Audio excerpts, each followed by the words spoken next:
should you pin other people's pins to your Pinterest profile? This is a question I get so often now, I figured it would just be easier to make a video. So I can send people here. So let's actually talk about when to curate versus when to create on Pinterest. So this concept has come up quite often. It actually came up in a recent training session I was sitting in on with Pinterest and a group of really cool bloggers.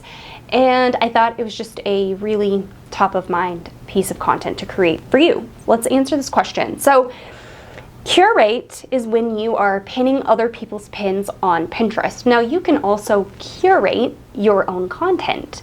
So if you hear this phrase, or if you hear me use this phrase, curate, I'm actually referring to creating boards with other people's pins. I'm not actually talking about curating your own content.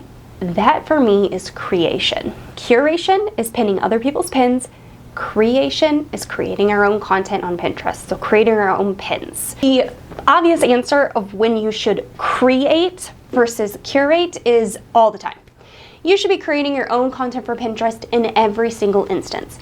Even if you're only going to use Pinterest for one specific thing in your business, or even if you only want to use Pinterest for brand awareness, you should still be at least creating your profile and creating Pinterest pins to put on your Pinterest boards that are going to link back to your website. You are going to create content for your profile and for your business regularly.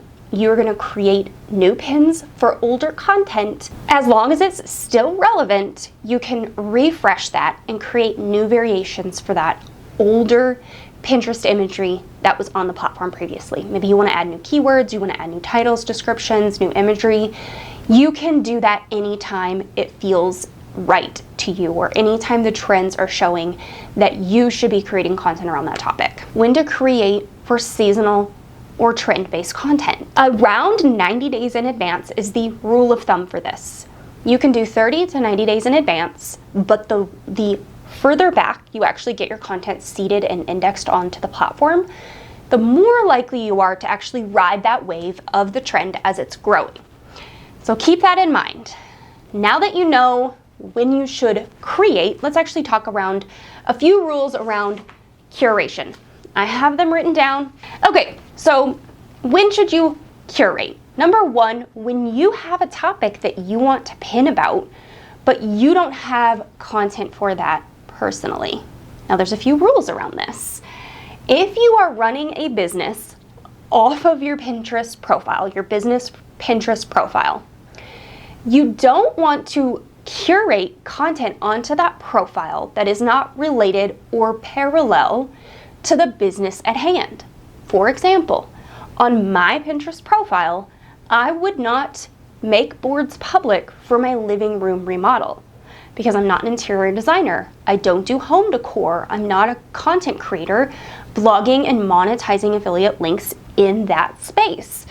Instead, I'm gonna make those boards secret. Now here's an example of when I can curate on my Pinterest profile things that might help my audience. I have a board on my profile that is digital planners for whatever. A lot of people in the entrepreneur space are creating digital planners. They are making them and selling them in the space that I work within with Canva templates. This is very common.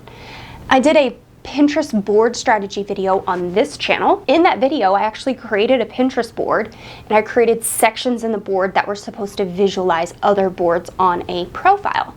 I have since merged all those sections into one board, made the board public, because I feel like with the pins that I actually created and saved, they're actually something that helped me in my business because I actually use a digital planning app.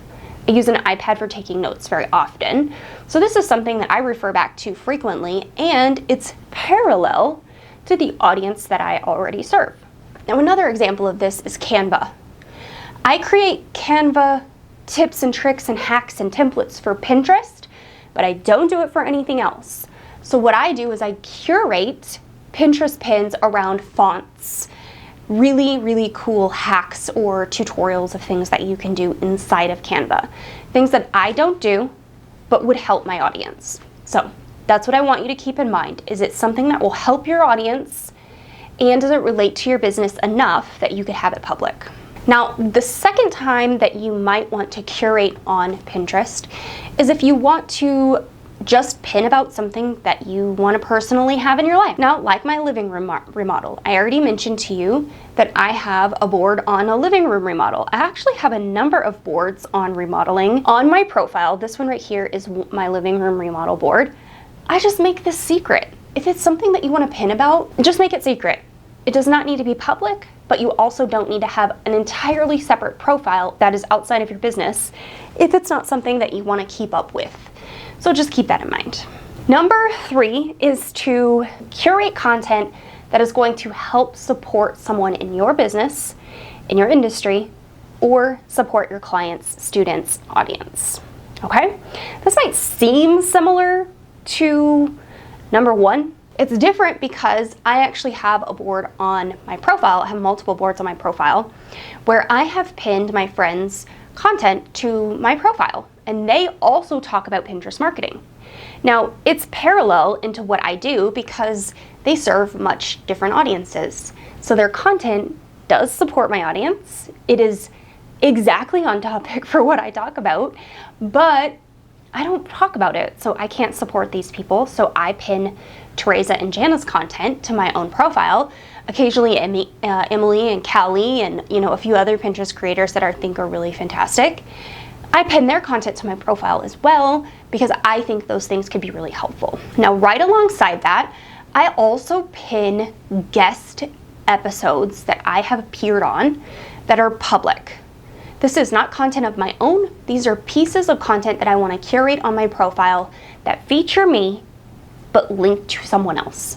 So in that same vein of when you want to curate other people's content that could be helpful to your audience, this is one of those instances. So if you have been featured in an online magazine, journals, blogs, podcasts, YouTube channels, anything like that where you're getting positive media, then you can definitely curate that content to support what you're doing and support the creator of that content. So I hope this video was helpful for you on when to curate versus when to create. It's really very simple. Does it have anything to do with your audience and what you do in your business? Yes or no? If no, make it secret. If yes, is it something that would support your audience, support your business, or support friends in your network? If yes, make it public. It's really that simple. There are no hard and fast rules when it comes to Pinterest, but there are a few things that you definitely don't want to do. And that's really confusing the platform, but also the audience with who you're pinning for. So if you have any questions on this topic or you want to have any discussions further, please leave me a comment as always and head right on over here and watch these Pinterest marketing videos, and I'll see you over there.